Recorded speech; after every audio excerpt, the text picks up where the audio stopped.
Hi guys, welcome back to my channel. Today is the 2nd of October and I haven't finished a book yet, but as you'll know if you've watched any of my wrap-ups since I've been doing the vlog style, this is where I basically chuck all of my bookish news and clips and things in, and I've had a bookish delivery from the novel Menagerie, also known as Leanne at Literally Divergence here on Booktube, and as you can see I've opened the box because they're a nightmare to open and like you don't need to see me fumbling on screen, but I just thought I would unwrap this with you. I actually know what this is. Leanne has launched a range of pins on her Etsy store, and I was part of the Kickstarter for that way back in the summer, and the pin is here, so yeah, I'm really excited to open this. Leanne, if you don't already know about her, is a brilliant YouTuber. She's one of my favourite booktubers because she's just very thoughtful in the content that she puts out, and she's also hilarious all the time. So every time I see a video from her pop up, I know it's going to brighten my day. But she's also an incredibly skilled illustrator, and I basically want the entire contents of her Etsy store, and there will be a clip later on in this wrap up because I went a bit wild when she did a Halloween release the end of last week, so I've got a much bigger delivery coming from her, and actually I thought that she would put this in with that, but she's clearly done it separately. So let's open this beauty up. As usual, it's really stunningly wrapped. Try not to show you my address on the internet. Okay.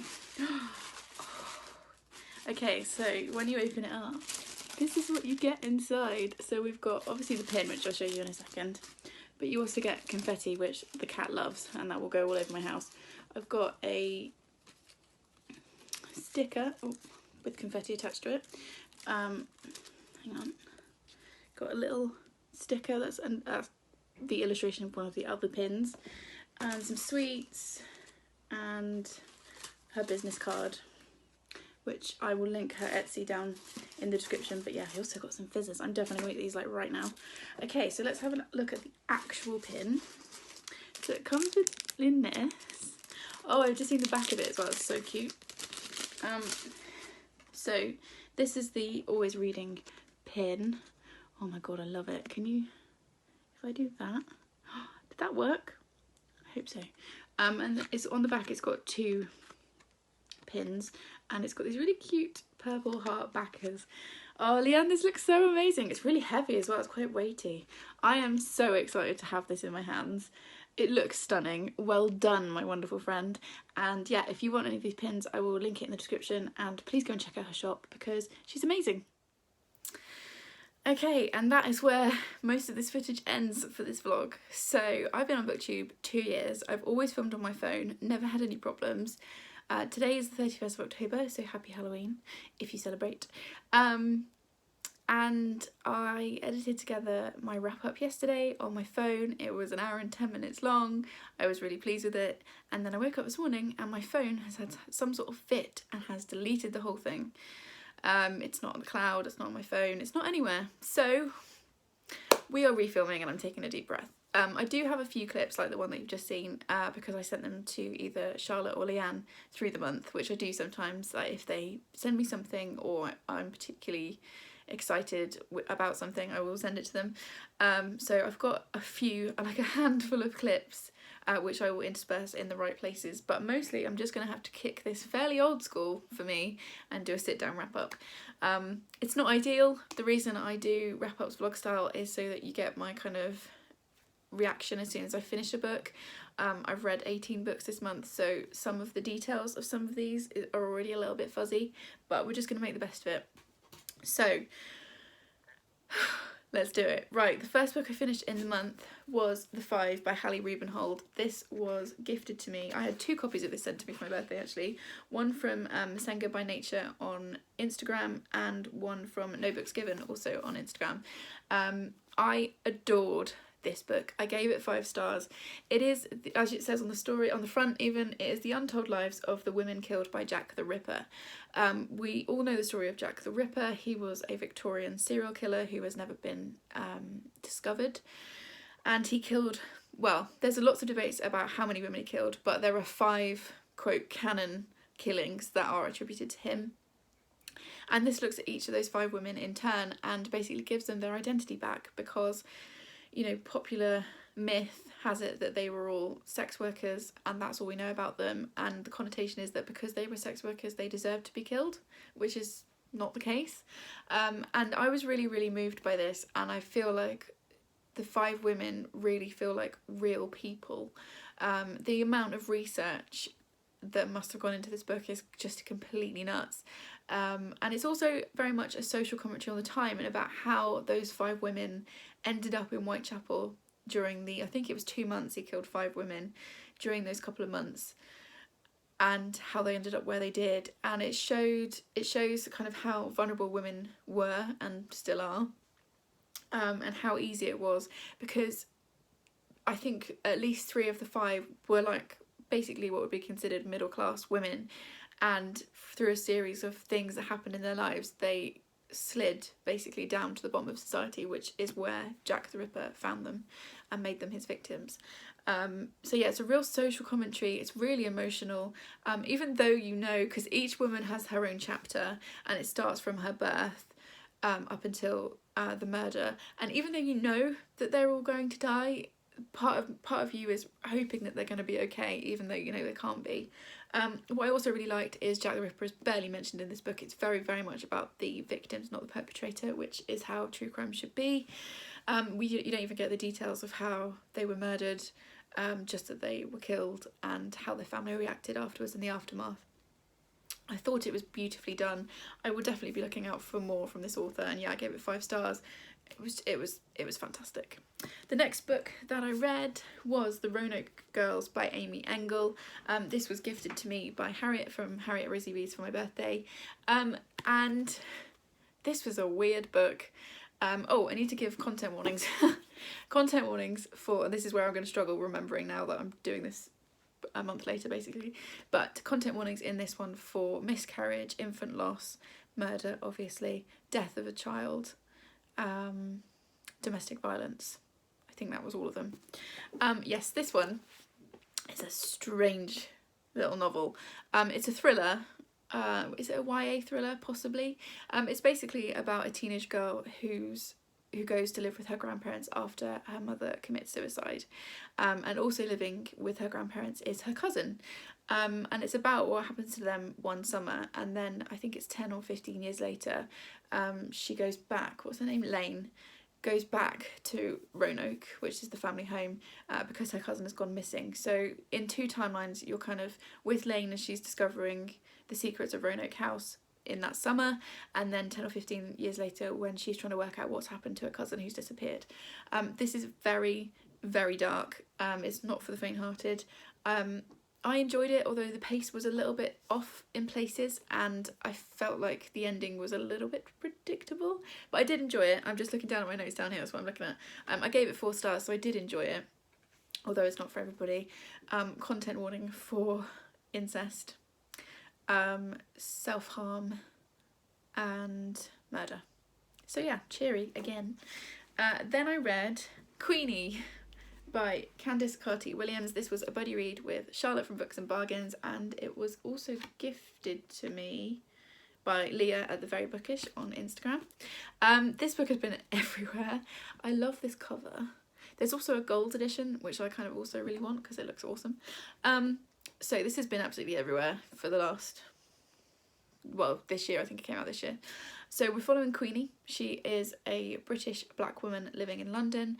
Her boyfriend has asked her for a break from their relationship, and it's basically about how she copes with that. This has been likened to Bridget Jones, because Queenie, you know, she's a 20-something single woman living in London. She's working as a journalist, so I can kind of see where those parallels come from, but this goes a lot deeper and a lot darker than Bridget Jones does. It's very much an exploration of Queenie's mental health, and how her mental health is dealt with by her family, and that was a really interesting thing to look at, because obviously as someone who's not black, I hadn't really thought about before how mental health could be looked at in different cultures, and you definitely get a lot of that with her family, particularly her grandparents, who she ends up living with for a while. Yeah, I thoroughly enjoyed this. I gave it 4 stars, and I think it's only because at the start, she's making loads of really awful decisions, and you don't really get any of her backstory, so you don't understand why she's doing certain things. And that does come clear in the end, but I spent like the first sort of quarter of the book quite frustrated with her, because I was like, what are you doing and why are you doing this? And it, like I said, it does come clear in the end, and by the end I was absolutely cheering for her, on her side. And yeah, I thought it was wonderful. Content warnings for miscarriage. Also for, what else goes on in here? Just trying to think now what you might need a warning for. Miscarriage, definitely, which is discussed several times in the book. I think that's the main one. Oh, sexual assault also. And there's a lot of, she talks a lot about microaggressions from white people, which I found really interesting as well. So yeah, highly recommend this one, and I had a really lovely time buddy reading with Charlotte, as always.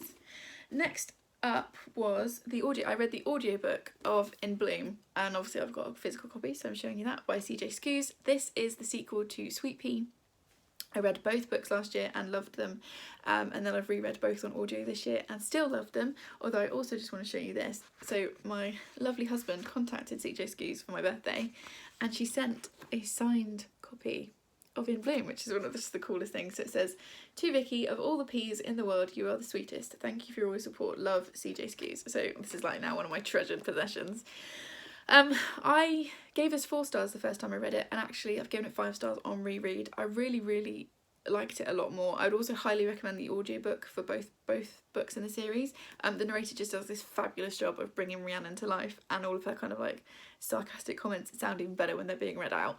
I actually listened to the audiobook whilst I was doing my Tesco food shops for a couple of weeks. That tends to do when I listen to audiobooks these days, and there was definitely some very inappropriate laughter in the various aisles of Tesco's whilst I was reading this book, so I had a brilliant time. In case you don't know, although I talk about Sweet Pea all the time, Sweet Pea follows, and obviously then In Bloom, which is the sequel, follows a woman, Rhiannon, who is seemingly normal, kind of average woman. She works at a newspaper, a bit like Queenie. She's got a boyfriend, she's got a little dog, she's got a flat that they live in, and she also has a habit of killing people. So each chapter, I think this was done more in Sweet Pea, it doesn't really appear that much in Bloom, but it starts with a little kill. She gives a little kill list of people that have annoyed her. This is the sequel, so obviously I can't talk about the plot, but I loved it. I'm so excited for Deadhead, which is the 3rd in the series, which is coming out in February, which I've already pre-ordered. And yeah, I just had a great time hanging out with Rhiannon. I think that's it for this clip. Oh yeah, so the next clip that you're going to see, I bought a load of stuff from Leanne at Literary Diversions, her Etsy shop, which is Novel Menagerie.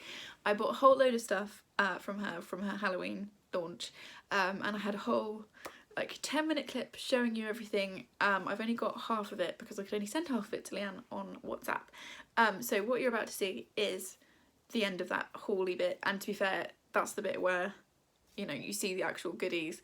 So yeah, here's that clip. And we're back. I'm going to open all of these goodies now from Leanne, which is just so exciting. So I ordered the book Witch box, which is like a Lucky Dip, lots of different treats kind of box. And then I also ordered a glow-in-the-dark bookmark for Charlie, because he'll just think that's really cool. And then I think I ordered myself 2, possibly 3 bookmarks, because I got very overexcited by all the new patterns that she had for Halloween. So I'm just going to dig in. I don't know what any of this is. It's all stunningly wrapped. It's all done. Everything's recyclable. It's got really beautiful washi tape. It's like a genuine like kid in a sweet shop. And even though I paid for the box, it feels like a present. Oh, cute. Yes, this is the... So she did a collaboration and did like these little crochet spell books. I just think this is so cool, and even though it is Halloweeny, I'm just gonna have this on my bookshelf all year round. I love to have like little trinkets and bits in with my books, so yeah, that's really cool, and I love that colour. Okay, so that was the first bit. What is this? Another one. Yeah, this really feels like a present, which is weird because I did pay for it. Oh look, there's cat confetti. Can you see that? Should I try that? Look how cool that is. That looks just like Jack as well. So, very exciting. Oh, this is sweets. There's a whole bag of sweeties. So we've got rainbow drops. That's old school. I'm excited for this. Sour apple flavoured refresher. I'm not sharing that. I'm going to definitely eat that one. We've got double dip. And we've got 2 packs of fizzers, which are my absolute favourites. All the sweets are vegan as well. She's made sure that she can like cater to everybody. So yum. Whole fistful of sweeties, which obviously you need at Halloween. I don't even have enough space where I'm sat to like put everything down. I'm deliberately leaving the bookmarks to the end. Although it looks like... Oh yeah, okay, right. Then we've got this. What is this? Try not to... Stickers! Stickers! Look at that! I might have to use this to decorate my notebook for school. How cool is this? And... Oh, is this a... It's a bookmark. It's a what is it? Magnetic bookmark. That is so cool. It's double-sided. I love that. I'm going to start using that immediately. Okay. And then I've got this last one. And then bookmarks. Wow, I really like, Leanne, I really like this washi tape. That's beautiful. I kind of want it as like a wallpaper. Right. Oh, cute. Okay, so it's a little postcard that says, I am a witch, a real house haunting, broom riding, cauldron stirring witch from Bewitched. How cute is this? And yeah, that's such a cute little postcard. I might put that in a frame actually. We are doing a huge like picture wall in our hallway and we want random stuff, so I might sneak that in somewhere. Right, and then the actual bookmarks.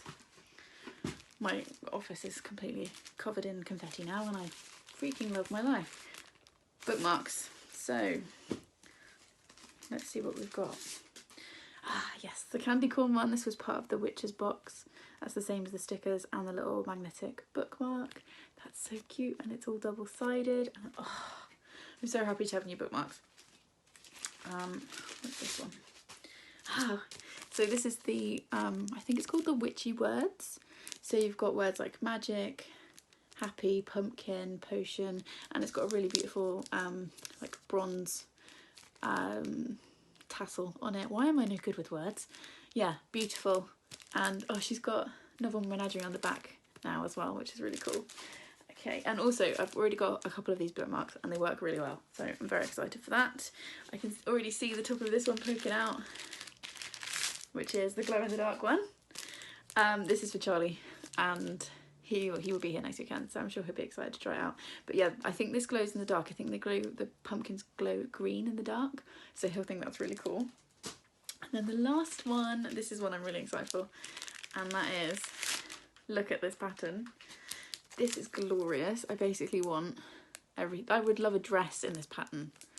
How stunning is that, with the black and then the red tassel? I love it. So yeah, those are all the goodies that I bought from Leanne. Definitely go and check her out. I've already had a mini haul from her in this video, but I will link everything below so you can go and check her out. Please support her. She's going to be doing a Christmas range as well, so yeah, definitely keep an eye on her Etsy store. And well done, Leanne, this is so fantastic. Does anybody else's cat do this? Yes, I can see you. He has 2 water bowls in this house, which I've just refreshed like I do every morning, and he prefers to drink the water, the rainwater, from off the top of our outside table. Why? And you're back to Victoria from the future. Okay, also lost from that bit of footage are some books that Book Break very kindly sent me. So as I've said before, I'm a Book Break insider, which is just one of my like favourite things about being in the book community. And some of the books that they sent me this month I have read, so you'll see, I'll talk about those in a minute. But the books that they've sent me this month that I haven't read yet, I wanted to show you to say thank you to them for sending them to me, because I'm really, really excited. So this is in no particular order, I've just got a stack here. So the first of those, which I'm actually currently reading, is City of Vengeance by D.V. Bishop. This comes out on the 4th of February 2021, so this is an arc, so you know how excited I get about arcs because I hardly ever get any, so this is very thrilling. Also, this is for fans of C.J. Samson, and you guys know how much I love the Matthew Shardlake series. This is set in Florence in 1536, and a murder has taken place, and what is he called? a former soldier and now officer of the Renaissance, is basically tasked with finding the killer. I'm exactly 100 pages in. I'm very much enjoying it so far, so this will be in my November wrap-up, if that footage survives. But yeah, that was the first book, well, one of the books the Book Break sent me this month. They were also very kind enough to send me a copy of Passing by Nella Larson. This is a classic, it's a very thin little book. This is also on my November TBR, so hopefully I'll be getting to this month in November.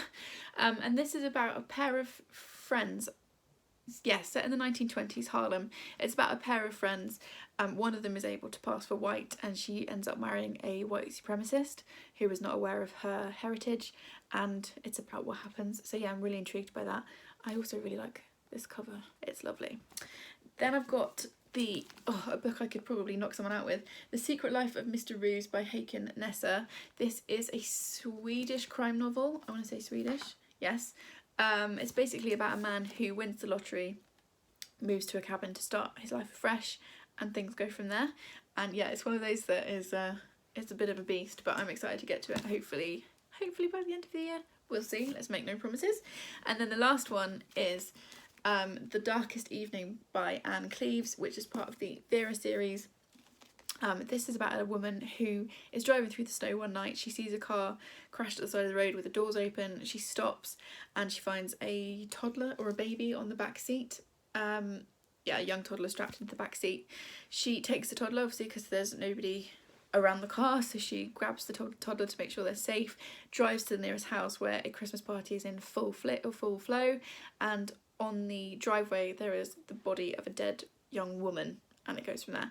I've never read an Anne Cleeves book, but I was really intrigued by the premise of this, and I love a good like wintry thriller. I also love the closed-in setting, which I think we're going to get because obviously it's snowing and they're in a house, so I'm very excited to get to this. And that cover I just find really eerie. Okay, back to the books I read in October. Where are we up to? Okay, so the next book, this is slick as ever, guys. The next book that I read was The Blind Assassin by Margaret Atwood. This was the pick for my book club this month. It is the biggest Atwood. I mean, she's a big girl. Let's just check how many pages you are. 641 pages. She's big.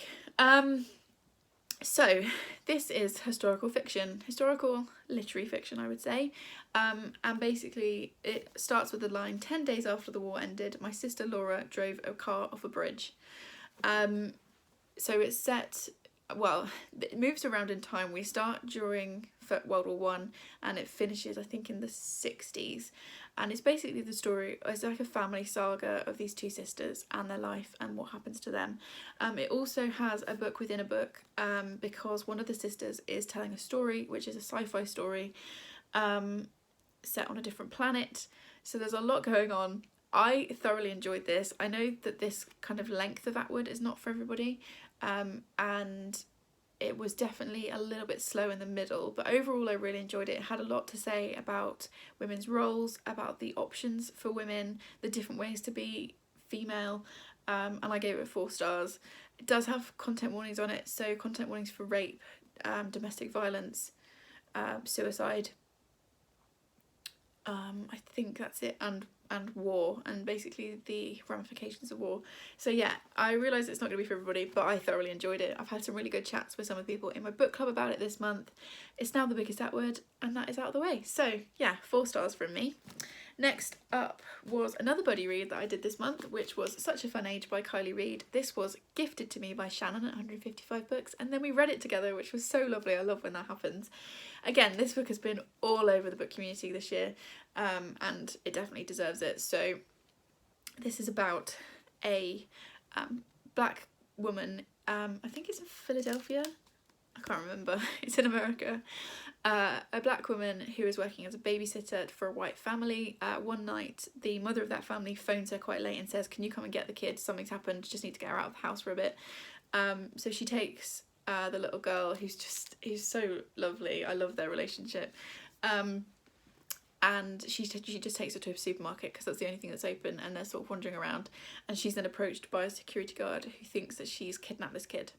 And it's about what happens from there. It's very much about race, it's about performative allyship, It's about microaggressions. And we get two points of view. So we get Amira's point of view, and then we also get her employer, Alix. And Alix kind of becomes obsessed with Amira is probably the best way to describe it. It goes back into Alix's history and how she wound up where she is. We also look at Amira's background and how the two women's lives kind of overlap. I thought it was done really, really well. What did I give it? I think I gave it, yeah, I did give it 5 stars. It was beautifully done. It was paced really well. I flew through it. I had a really good time reading with Shannon as well. We've not read before, so it's always nice to buddy read with somebody new, and we had a great time. And yeah, I think I would recommend this to everybody. I thought it was brilliantly done. And then the next book after that, and then you're gonna have a break from me chatting at you quite so much as this, was The Warlow Experiment by Alix Nathan, which was gifted to me for my birthday by my lovely friend Simone at Me Simone and I. First of all, can we just enjoy this book? Cover, beautiful. Also, it's got the most stunning end pages, which I want as wallpaper in my house. So this is historical fiction, and it's based on a real experiment that happened in England in, where are we in time, 1793. So a real person, a real rich landowner put an advert into the newspaper and said that he would give whoever applied for the job £50 a year for the rest of their life, which was a fortune, if they would agree to live in total isolation for 7 years in his basement. And they would have every comfort and luxury, and food would be delivered to them every day, and they'd have all the books and access to music and all that kind of thing, but what they wouldn't have was human contact. And only one person applied for the job, which was a barely literate farm labourer. And this book kind of takes that experiment, and then this is a fictionalised version of what happened next. I had really high expectations for this book. I was expecting it to be a 4 or 5 star read. I was very excited to pick it up. Unfortunately for me, this missed the mark. I gave it a 3 star because the pace was really slow. And it's very much about like the kind of psychological unfolding. You get a few different perspectives, and it's kind of about how this experiment affected everybody that was living in the house, which was really interesting. And there were some really interesting conversations about what it is to be human and what you need to be human and all that kind of thing, which was great. But the pace was really slow. I also didn't love the way that John Warlow, who is the man who went into isolation, was kind of depicted. He can read a little bit and write a little bit, and we're very much in his brain, but it felt like just because he couldn't read and write doesn't mean he's an idiot, and that was kind of how he was portrayed, which I didn't love, and I really didn't like the end. So yeah, it didn't quite hit the mark for me. It's definitely an interesting kind of setup and scenario, but for me the writing just didn't do it. So yeah, that was a 3 star from me. Okay, what are you gonna see next? Okay, I've got a clip now from mid-month where I was sent some gifts by a friend.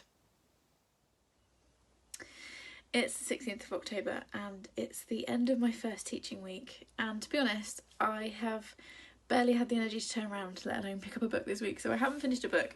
However, I've had some book posts that's been building up, so I've got a few, like a mini haul to show you, which I will just slot into my wrap up, because if you've watched my videos before, you know this is where I put haul bits, because I never have enough books for a full haul video. Anyway, first of all, I had another delivery from the lovely people at Book Break who sent me Passing by Nella Larson.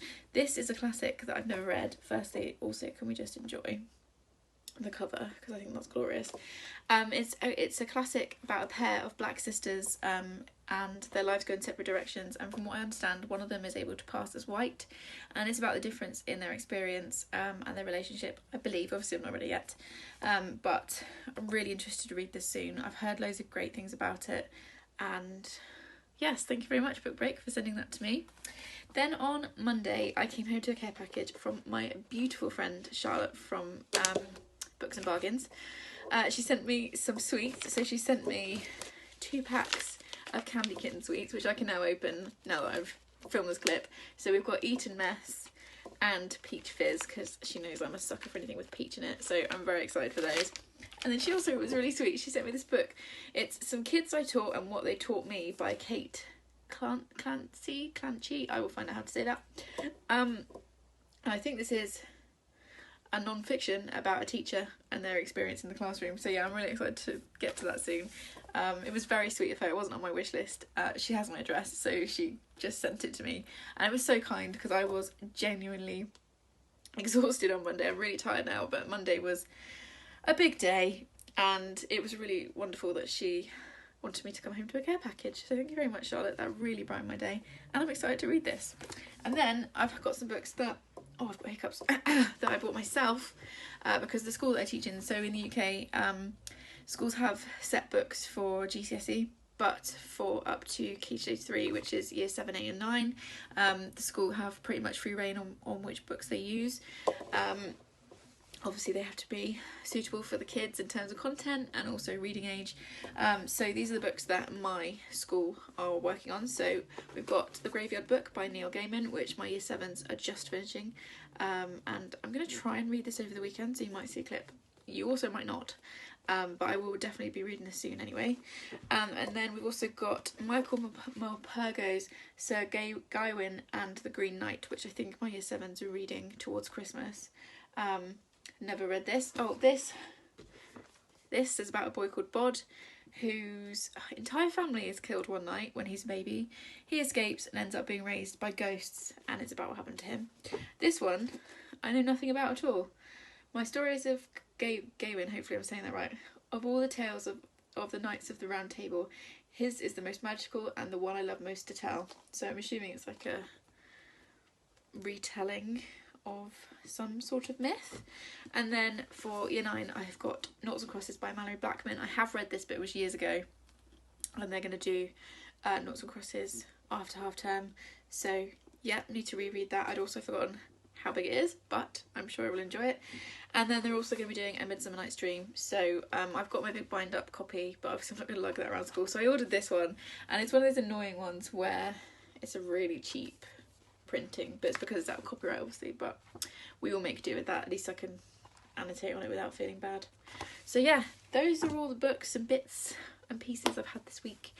Hopefully there'll be a clip shortly of me actually doing some reading.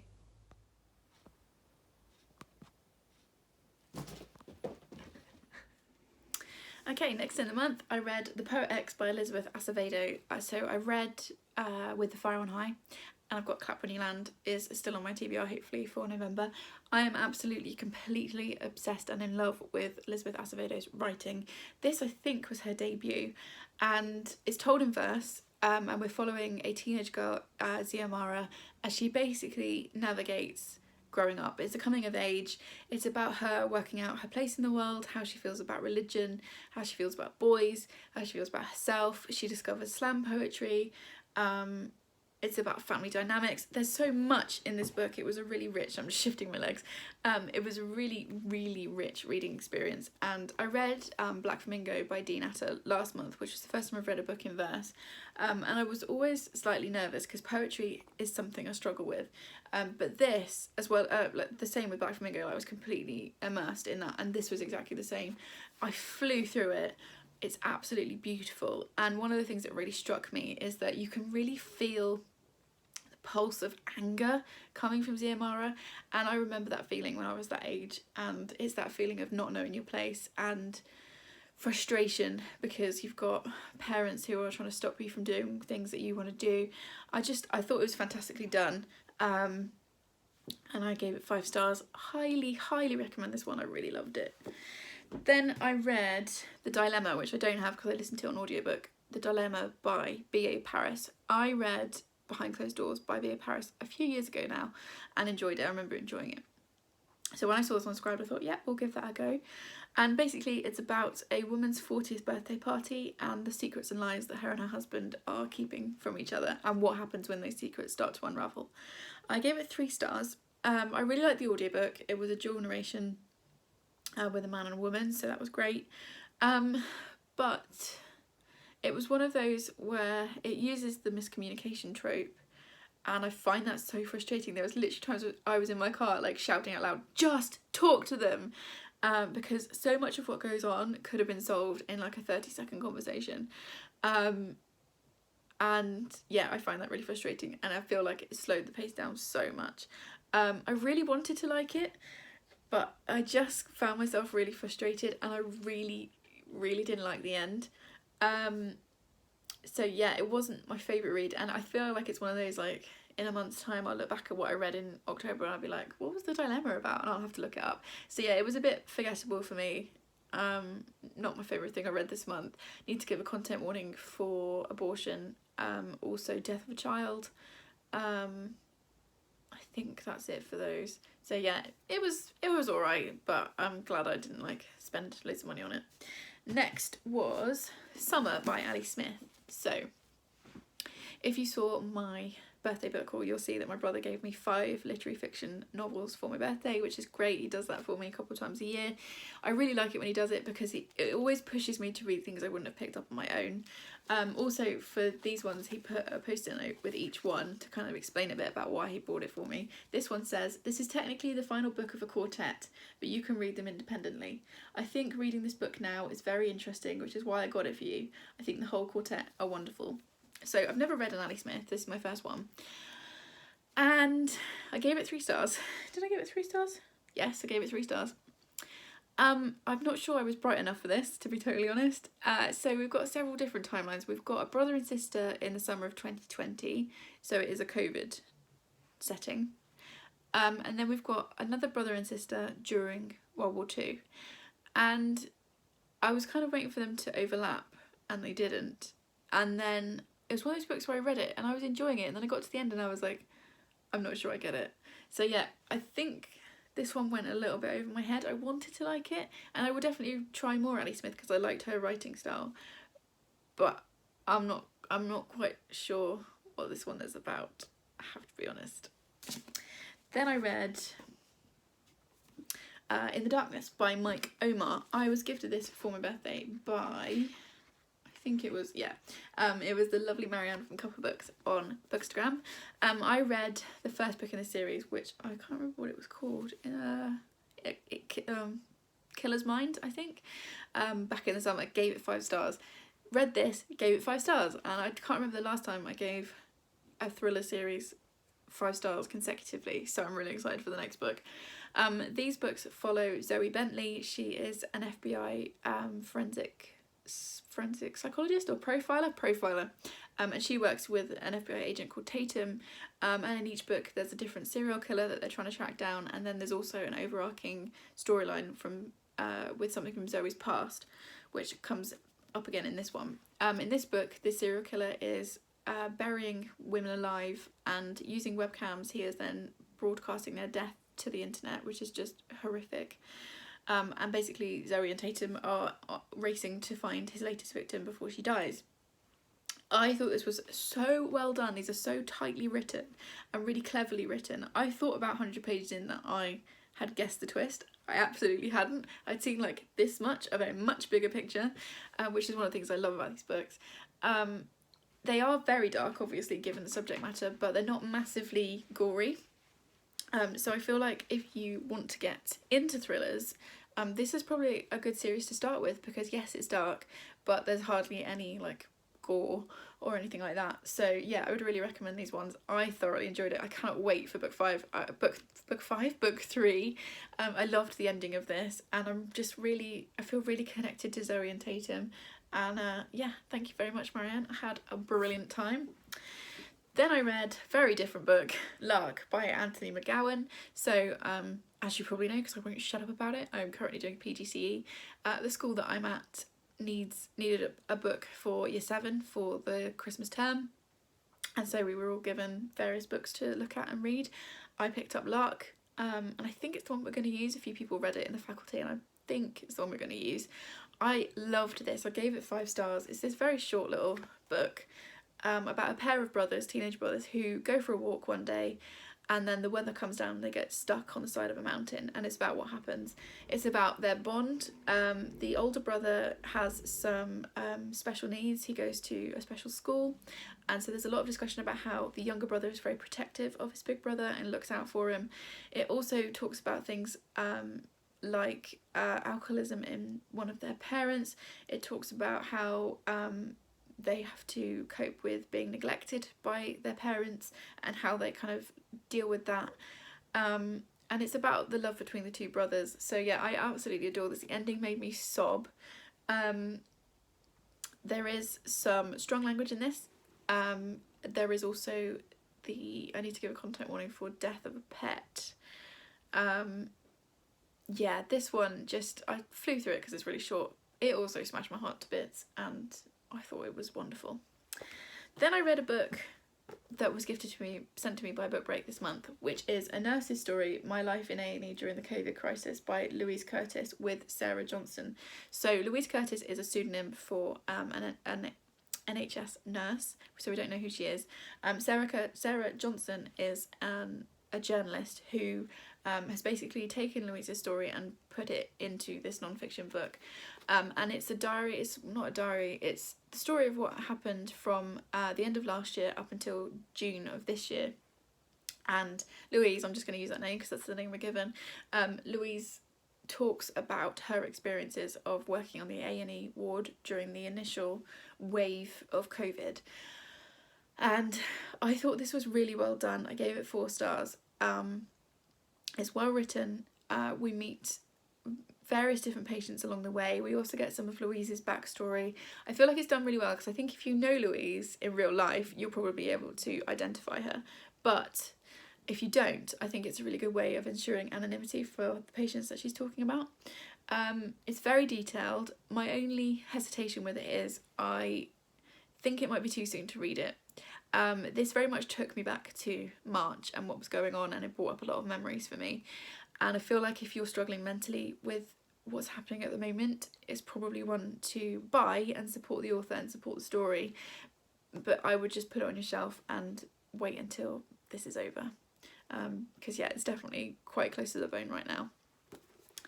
Then I read All I Wrong Today is by Elan Mastai, which was gifted to me by Emma at Drinking by My Shelf for my birthday. I was really excited to have this book. It's got a really nice cover, and I don't think you can see, but like the letters here are raised, which there's just something very pleasing about. Okay, so I sent Emma The Psychology of Time Travel for her birthday, and so for my birthday she sent me back a different time travel book. I wanted to read this for ages because I saw Harriet Rosie Reid talk about this a few times. And basically the basic premise, it's a little bit difficult to explain, but the basic premise is we follow Tom, who lives in a perfect utopian world where nobody has to work, everyone has enough food, and all the technology is amazing, and life is just cushy. And the reason for that is back in the 60s, limitless energy was discovered, and from that point, like, humanity took huge leaps forward until it's reached the point where Tom is living. Something happens, he goes back in time and he accidentally stops that discovery being made, and he then wakes up in our world and his life is completely different. And it's very much a question of, would you want to go back to a perfect but sterile world where there's really no point doing anything, everything's been discovered, everything's been done, where you're living a fairly, loveless existence? Or do you want to stay in a world that is messy and imperfect, but there are people that love you and there is a point to life? And it's very much that question. I enjoyed this and I'm so glad I got to read it. I gave it 4 stars. The only problem I have with it is it's quite heavy on the explanation of time travel and like the physics, and a lot of that was like went straight over my head. I also felt like the end was really rushed, which I always find really frustrating. If you're going to take all the time to build the world, or worlds in this case, why rush the ending? So yeah, I did enjoy it. It was a lot of fun. It also, the narrator Tom breaks the fourth wall frequently, so he knows that he is telling you a story, and I really like when that happens in books. It's also got this kind of slightly sarcastic undertone, which I really enjoy. Massive thanks to Emma for sending it to me. I did really enjoy it. But some of the pace was just a little bit something.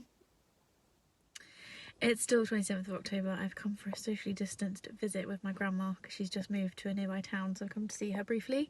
And on the way I finished the audiobook for I Know Who You Are by Feeney, who also wrote Sometimes I Lie, which I read I think last year or the year before and quite enjoyed. Saw this on Scribed and thought I'd give it a try. The basic premise is that we're following a woman whose husband has disappeared, and that's like the main setup. She's also been getting letters from a stalker, and all they say on them is "I know who you are," and that's the basic premise. And it's one of those situations where I've picked up a book at random, just seen it on Scribe and thought, yeah, that looks like a thriller, that'll do, and downloaded it. And what I should have done is what I usually do with books, which is have a look on Goodreads, other people's ratings before I read it. Now, I don't always get put off by other people's Goodread reviews. I don't read the text, I just look at the star rating. I really wish I'd looked up this book before I picked it up. I do not recommend it. It's a tough one because part of me is like, no, don't give spoilers. It's so ingrained in me not to give spoilers. But this is not a good book. It went to a place and I thought, no, surely it's not going to go there. And it went there. And then it went another place as well. And I read a lot of, dark stuff. One of my favourite books of the year is a book about cannibalism, as we know.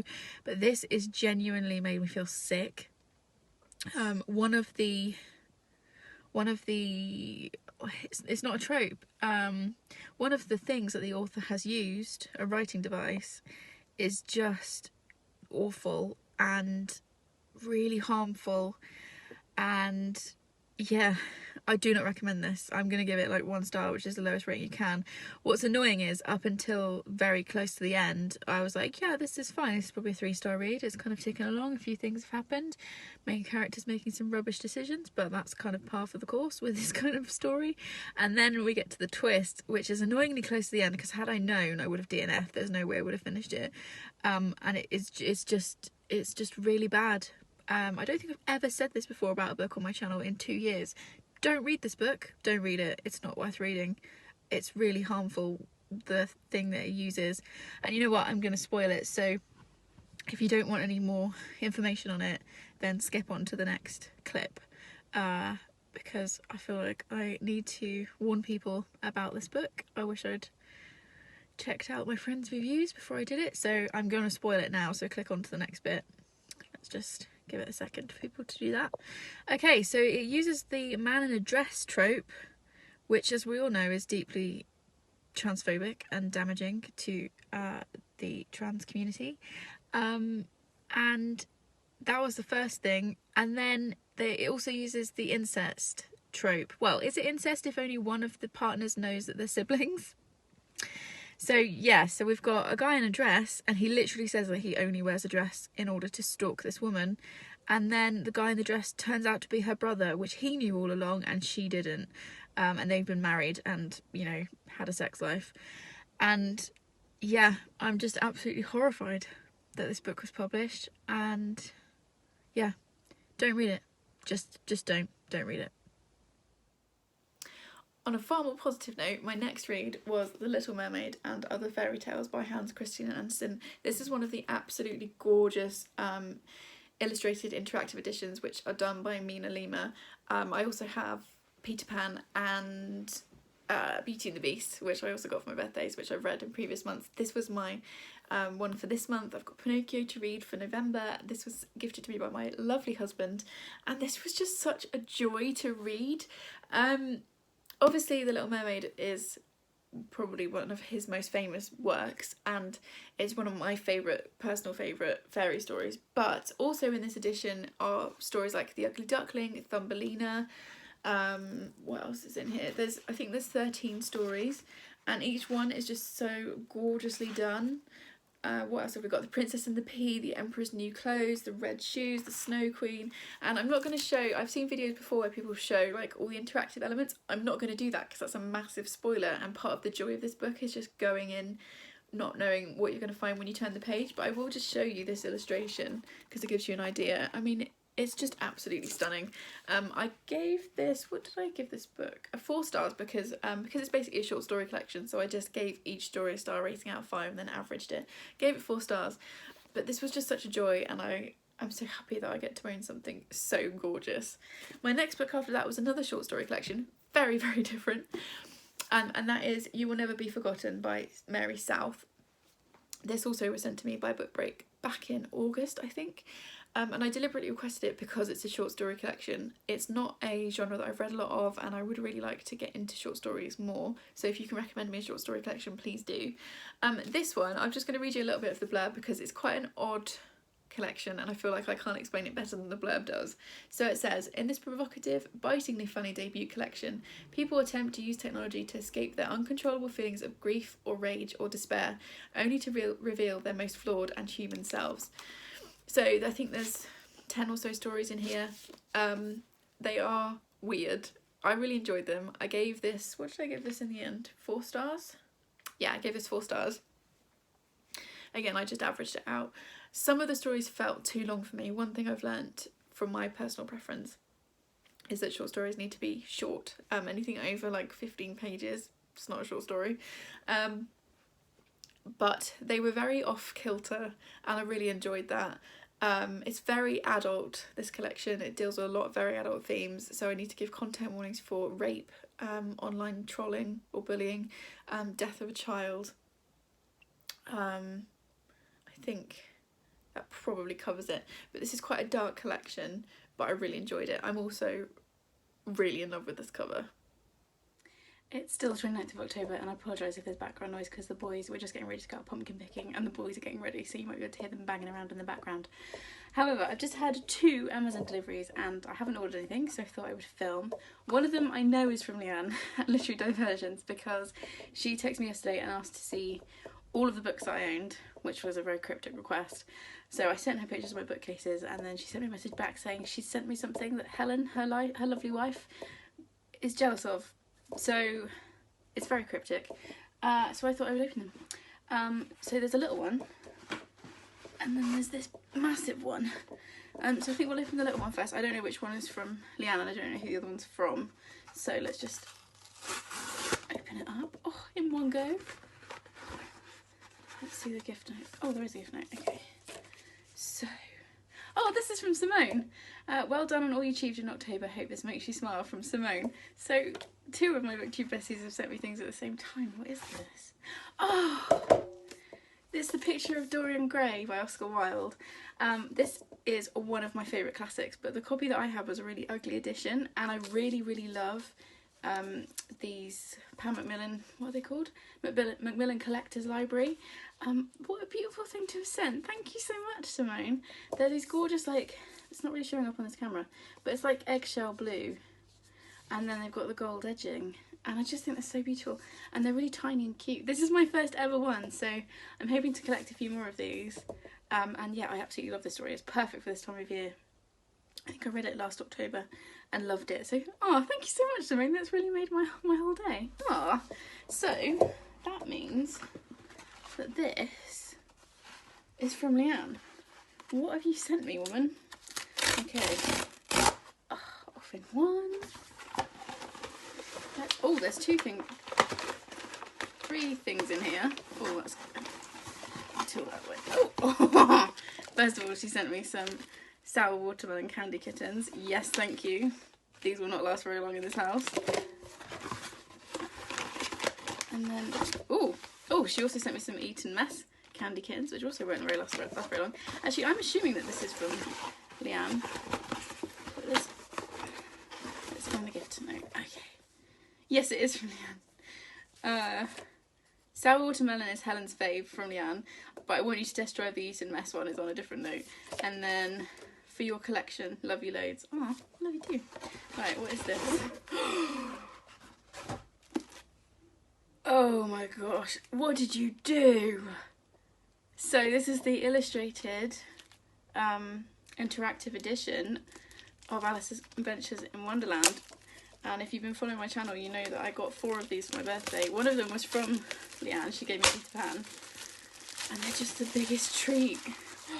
Leanne, these are expensive. I mean, look at that. Oh my god, oh my gosh. Thank you so much. This is, I don't know what I did to deserve friends like these. So I've got this, and this from Leanne. And then this as well from Simone. Thank you so much, ladies. You have really made my day.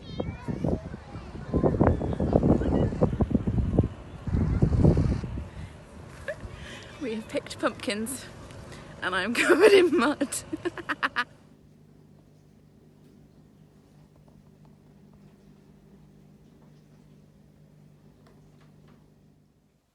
And we are almost at the end of this wrap up. My final read of the month was My Best Friend's Exorcism by Grady Hendrix. I was gifted this by the lovely Aoife from Words of Clover for my birthday.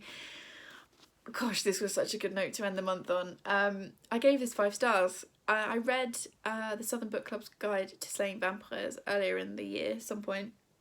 I really enjoyed that, gave it 4 stars. This just had that extra little something.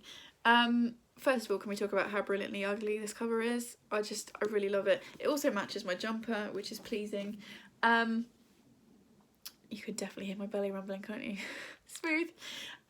This is set in the 80s, and as you'd expect from the title, it follows a girl whose best friend needs to be exorcised. Yeah, it's set in the 80s. It's set in a high school. We've got a group of female friends. Something happens one night, and then one of them starts acting weird, and it goes from there. And I can't really say any more than that, to be honest. This was so much fun.